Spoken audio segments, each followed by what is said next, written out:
అమృత్ పథకం టెండర్ల చుట్టూ తెలంగాణలో అధికార విపక్ష నేతల మధ్య మాటల యుద్ధం మొదలైంది.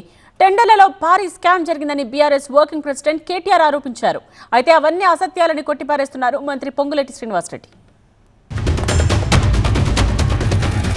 1137 కోట్ల వర్కులో ఏ కంపెనీ అయితే అర్హతలు ఉన్న కంపెనీ ఉందో ఆయననేమో 20% పనిచేస్తారట. ముఖ్యమంత్రి బామ్మర్ది మాత్రం 80% పని మాత్రం ముఖ్యమంత్రి బామ్మర్ది మాత్రం చేస్తారంట. అంటే ఈ ఇండియన్ హ్యూమ్ పైప్ అనే కంపెనీని ఒక శిఖండి సంస్థలాగా అడ్డం పెట్టుకొని ఇవాళ సూదిని సృజన్ రెడ్డి, అనుముల రేవంత్ రెడ్డి ఇద్దరూ కలిసి ప్రజాధనాన్ని కొల్లగొడతా ఉన్నారు. పొద్దున్న లేస్తే నీ సంఖ్యలో మీ నాయన సంఖ్యలో ఉండే ఉపేందర్ రెడ్డికి సొంత అల్లుడు సృజన్ రెడ్డి.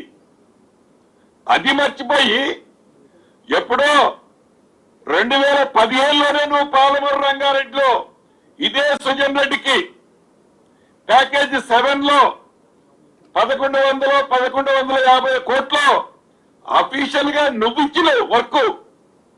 ఆ సృజన్ రెడ్డి ఈ రేవంత్ రెడ్డి గారి బావమర్దని నువ్వు రంగేస్తుంటే